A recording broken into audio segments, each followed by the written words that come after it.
Mesti kasih di sini, gitu kan. Itu yang harus kemudian dijadikan. Nah, kalau itu memang ada persilangan, PE itu kan juga persilangan kan gitu. Iya, iya.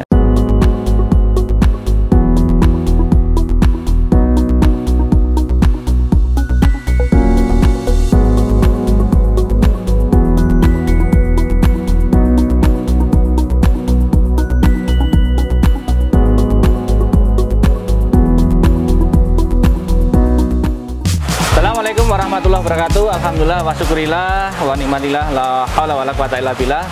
Dulur-dulurku semuanya, teman-teman semuanya, ya alhamdulillah hari ini saya kedatangan tamu jauh dari Sukabumi. Beliau adalah dokter hewan Priyo. Beliau ini sangat populer di Indonesia karena beliau kebetulan adalah Ketua Asosiasi Pengusaha Ternak Indonesia. Ya, kita sapa beliau dan kita akan mendengarkan nasihat-nasihat terkait dengan dunia perdombaan ataupun dunia ternak. Kita sapa. Assalamualaikum warahmatullahi Pak Dokter. Terima kasih sudah rawuh ke kandang kami LH Farm di Sapuran, Wonosobo, Jawa Tengah. Ini kebetulan domba yang di belakang kita ini kita kasih makan dengan daun rami. Nah, daun rami dia sangat lahap sekali, dan ini adalah sesungguhnya pengembangan kami untuk integrated farming karena kami menanam rami. Biasanya daun-daunnya kita buang, dan kemudian terpikir oleh kami 7 tahun yang lalu, wah iman-iman, kemudian cobalah kita memelihara domba. Kita mulai dari 20 ekor, 40 ekor, dan seterusnya. Alhamdulillah sampai hari ini mereka sangat lahap sekali memakan, dan ini menjadi ya tabungan lah buat kami. Nah, ini setelah Pak Dokter tadi mungkin sepintas melihat situasi di sini, mungkin bisa sedikit memberikan, banyak juga boleh memberikan komentar-komentar ataupun nasihat-nasihatnya yang mudah-mudahan nanti bisa menginspirasi teman-teman yang lain, terutama masalah pakan, karena pakan di sini merupakan 70%-nya itu operasional di peternakan itu masalah pakan gitu ya Pak Dokter ya. Yeah. Dan beliau ini nggak main-main, kandangnya yang di Sukabumi itu kapasitas 3.500-an ekor, kemudian ada juga di Jember, ada lagi di mana yang tadi Pak? Yang Bojonegoro. Di Bojonegoro ada. Dan beliau ini juga memanfaatkan limbah-limbah warung makan, limbah-limbah hotel itu, limbah-limbah makanan yang kedaluarsa itu ternyata sama beliau ini diolah, sehingga biaya operasional pakan itu bisa sangat-sangat ditekan sekali. Jadi kalau berantem masalah harga, beliau ini jagonya gitu loh. Bisa jual di bawah standar harga pasar. Kenapa? Karena manajemen pakannya ini luar biasa. Gitu, ini openingnya, kita langsung tanya ke beliau aja. Monggo Pak Dokter. Ya. Waalaikumsalam warahmatullahi wabarakatuh, Mas Wibowo, para rekan-rekan sekalian, para peternak di Indonesia. Bergembira hari ini saya bisa silaturahmi ke kandangnya Mas Wibowo untuk saling menimba ilmu. Saya akan memberikan beberapa kata kunci, kalimat kunci terkait dengan peternakan di Indonesia, khususnya peternakan rakyat. Yang pertama adalah mayoritas peternakan rakyat Indonesia yang melihara domba 2-10 ekor itu mengerjakan proyek rugi. Tetapi mereka tidak menyadari bahwa mereka sedang mengerjakan proyek rugi, ataupun mereka tidak mengetahui bahwa sedang mengerjakan proyek rugi. Salah satunya adalah karena mereka tidak pernah menghitung tenaga kerja. Nah, harus difahami bahwa 70-80% biaya operasional dalam peternakan domba itu adalah pakan. Memang rumput sudah tersedia, tetapi biaya mengambil rumput itulah yang menjadi mahal. Oleh karenanya, kita dalam pemeliharaan domba harus kemudian memiliki perhatian yang utama, yaitu masalah pakan. Karena ini menyangkut 70-80% biaya produksi. Siapa saja yang bisa menghadirkan ya pakan yang berkualitas, pakan yang bergizi, khususnya kandungan protein dan kandungan karbohidratnya mencukupi dari kebutuhan tumbuh dan berkembangnya domba, maka dengan harga yang murah, maka dia akan sukses. Yeah. Nah, saya berbahagia bisa melihat secara langsung bagaimana inovasi, ya, bagaimana kreativitas dari Mas Wibowo di Wonosobo ini. Beliau pengusaha serat rami, ya, yang diambil dari pohon rami, dan ini adalah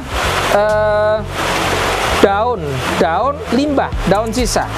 Yang menarik, ternyata daun ini, ya, pertama keunggulannya adalah memiliki kandungan protein sekitar 22%. Ini sangat tinggi, sangat mencukupi untuk hidup, tumbuh, dan berkembangnya domba. Yang kedua adalah daun ini sebenarnya daun buangan, limbah, ya. Artinya tidak harus beli, ya. Kalau membuang itu juga membutuhkan biaya, tetapi bagaimana kemudian cost untuk membuang itu menjadi sebuah investasi, ya, investasi yang sangat murah. Tentu tetap kemudian akan memunculkan biaya operasional, tetapi ini sangat murah dengan kualitas yang sangat baik. Dan kita lihat, ya, domba-dombanya, ya, sangat gemuk, ya. Kalau menurut informasi, ya, pertumbuhan hariannya, ADG-nya, ya, walaupun kemudian kita mudahkan dengan menyimpulkan pertumbuhan bulanannya, itu rata-rata di posisi untuk jantan 2,5 sampai 3 kilo. Ya, itu sudah kemudian di atas rata-rata domba biasa dengan pakan hijauan, dengan pakan rumput. Nah, saya yakin pola ini, ya, akan menjadikan inovasi ini akan menjadikan Mas Wibowo ini akan mendapatkan profit, mendapatkan keuntungan, karena kuncinya ada di sana, ya. Inilah satu kreativitas, inilah satu inovasi, ya, bagi para peternak. Mungkin kita bicara tentang potensi-potensi yang bisa jadi berbeda di daerah lain. Intinya bagaimana kemudian bukan hanya masalah pakan hijauan atau pakan non hijauannya, tetapi bagaimana kemudian kita bisa mendapatkan pakan-pakan itu, pakan yang berkualitas, khususnya memiliki sumber kadar protein dan kadar karbohidrat cukup dengan harga atau dengan biaya yang sangat murah. Pasti kemudian akan untung. Itu mungkin kesimpulan saya dalam pertemuan ini. Nah, kalau saya simpulkan dari Pak Dokter tadi, ya, ada kata kunci protein, ya. Protein itu menjadi kayaknya ruhnya pakan gitu ya Pak Dokter, ya, yeah, kurang lebihnya, ya. Yeah. Karena mau kita kasih apapun, kalau tanpa protein, ya, pertumbuhannya mesti akan tidak sebagus kalau proteinnya tinggi gitu, ya. Jadi berarti bagi seorang peternak itu, ketika dia mengasihkan makanan untuk dombanya, itu yang harus di otaknya pertama itu proteinnya berapa, begitu ya Pak Dokter, ya. Ya, entah itu mau pakai limbah apapun itu gitulah. Lah, minimal dari angka protein itu yang recommended untuk teman-teman peternak berapa Pak Dokter?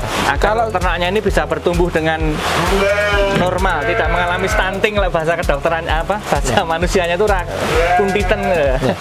Saya ingin kemudian mereview penjelasan tentang masalah protein. Protein ini adalah sumber untuk membentuk sel. Ya, protein itu adalah bahan untuk membentuk sel. Kemudian yang kedua karbohidrat. Karbohidrat itu adalah untuk membantu metabolisme, untuk kemudian membentuk energi, untuk membentuk panas di tubuh. Jadi kalau energinya kurang juga kemudian nanti proses metabolisme, pengolahan proteinnya tidak bisa maksimal, menjadi masalah juga. Memang harus ada keseimbangan. Walaupun ada faktor-faktor lain, baik vitamin, mineral, dan lain yang akan mempengaruhi proses metabolisme. Tapi dua nilai inilah, protein dan karbohidrat, yang sangat menentukan dari pertumbuhan ruminansia. Kemudian tadi berapa kemudian kebutuhan ideal bagi peternak-peternak yang memelihara domba sari transip? Ya, saya sarankan minimal di posisi 16%. 16%. Nah, berbeda dengan pakan konsentrat dengan pakan hijauan. Konsentrat itu dalam bentuk kering, sehingga volumenya hanya 2-3% dari berat badan, itu cukup. Ya, Kalau ini dalam bentuk basah, ya, sehingga kemudian volumenya harus banyak, mungkin bisa mencapai 10-30% malah, tergantung kemudian kualitas pakan. Kemudian kunci-kunci pakan yang memiliki protein yang tinggi di hijauan itu, ya, itu rata-rata adalah di hijauan yang masih muda. Selain kemudian jenisnya, kita bukan jenis, tapi hijauan yang muda di pucuknya itu proteinnya tinggi, energinya juga tinggi, biasanya manis. Rumput itu kalau di pucuk-pucuknya manis. Nah, itu kuncinya. Tapi jarang sekali ya ada peternak atau petani yang mau mengambil rumput atau hijauan yang hanya pucuk-pucuknya saja. Karena proteinnya dia tinggi, biasanya masa adaptasi itu menjadi masalah, sehingga akibatnya adalah domba-domba ini mencret ya di awal-awal. Tapi kalau udah biasa tidak. Domba ini pencernaannya dibantu oleh mikroba. Mikrobanya bisa stres, mungkin ada yang mati. Tapi kalau sudah lama tidak akan ada masalah. Betul sekali. Biasanya kalau domba dari luar, kita misalnya beli dari peternak lain, pertama kali kesini pada belen Pak Dokter, ya, tapi sembuh. Tapi kalau domba kami yang dari bayi-bayi seperti ini, mereka itu dari sini, no problem, nggak ada masalah gitu. Betul sekali itu. Jadi ternyata kalau orang mungkin over protein gitu ya, kemudian jadi pada belen. Tapi sekarang ini enggak, alhamdulillah tidak ada masalah lagi. Gitu. Protein. Kita mau ngapa lagi ya? Saya kira sih sudah cukup keren tadi apa yang disampaikan oleh Bapak kita ini ya, Pak Dokter ini, pengalamannya. Nah, yang menarik tadi, kalau kita melihara pedus itu domba itu hanya 10 ekor, itu adalah proyek rugi. Itu bisa dikasih penjelasan dulu, Pak. Angka berapa yang membuat mereka itu tidak rugi? Jadi masalahnya bukan di volume, masalahnya bukan di jumlah. Oh gitu. Jadi gini, kita bicara secara keumuman ya, bukan secara khusus. Keumumannya, peternak memberi pakan rumput. Rumput itu kalau harganya satu karung itu 25.000 untuk 5 ekor, berarti per ekornya biaya hidupnya, biaya operasionalnya adalah 5.000 pakan ya, dari pakan rumputnya. Berarti 1 bulan kurang lebih kita kalikan 30 hari berarti 150.000 per ekor ya. Ya, per ekor. Sekarang berapa pertumbuhannya? Pertumbuhan domba jantan dengan pakan yang rumput itu kisaran 1-2 kilo. Ya, tergantung nanti kualitas rumput yang diambil. Ya, katakanlah kita ekstrem 2 kilo. 2 kilo harga normal ya. Kita bicara harga normal domba di pasaran normatif itu di posisi harga 60.000. 60 kali 2 kilo 120.000. Tadi biaya pakannya saja 150. Apalagi betina. Betina paling pertumbuhannya 1 kilo. Nah, ini yang kemudian tidak disadari dan tidak diketahui oleh banyak peternak. Nah, kalau toh kemudian kita menyadarkan mereka, memberikan pemahaman tentang objektivitas itu, mereka tetap aja mengerjakan proyek-proyek ini. Kenapa? Mereka mengkomparasinya bukan biaya pengambilan rumputnya, tapi mengkomparasinya daripada waktu dan tenaga mereka terbuang sia-sia. Nah, tetapi yang harus kemudian kita pahami dan kita sadari adalah kalau model contoh seperti itu dikapitalisasi, bangkrut. Ya, pasti kemudian bangkrut. Karena tidak mungkin dalam skala besar kita ngambil rumput sendiri. Ya, kos terbesar tadi bukan di rumputnya, tetapi adalah biaya pengambilan rumput. Rumput bisa ngambil dari mana saja, bahkan di jalan-jalan banyak.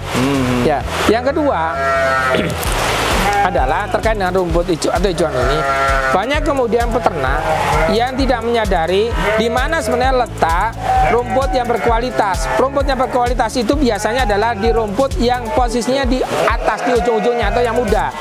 Kan nggak mungkin orang itu ngarit ngambil rumput diambil yang atasnya doang ya. Diambil atasnya saja sampai ke bawah. Serat kasarnya banyak, nilai gizinya rendah, makanya ADG-nya sangat rendah. Nah, Tetapi ya itulah realitas yang ada di masyarakat peternak kita. Maka saya katakan mereka itu adalah para pahlawan peternakan. Ya. Pahlawan peternakan. Ya. Apa maksudnya? Terus bekerja, tapi sesungguhnya melakukan proyek rugi gitu ya. Tadi kalau kita hitung-hitungan 1 ekor jantan itu ruginya 20.000. Itu kalau hitung-hitungan bisnis ya. Dari 10 ekor kalau dinaikkan sampai 100 ekor ya 20.000 dikalikan 100, kerugian itu 2 juta gitu. 2 juta. Maka kalau kita bicara kapitalisasi peternakan dengan konsep yang konvensional seperti itu, nah, sudah bangkrut gitu kan. Oke teman-teman, karena ini dombanya sudah pada lapar, udah teriak-teriak semua, kita sudah mulai tidak nyaman juga di sini telinga kita. Kita akan akhiri dulu, nanti insya Allah kita akan sambung di sesi-sesi yang lain. Gitu ya. Terima kasih banget Pak Dokter kehadirannya, silaturahminya hari ini, pencerahannya untuk teman-teman peternak domba se-Indonesia. Nanti kita akan share ke teman-teman peternak domba se-Indonesia biar mendengarkan nasihat dari Bapak Ketua, gitu ya. Biar bisnisnya nggak bangkrut. Gitu. Caranya gimana? Ya, dengarkan, langsung diproses, kemudian dieksekusi gitu. Terima kasih. Assalamualaikum warahmatullahi wabarakatuh. Assalamualaikum warahmatullahi wabarakatuh.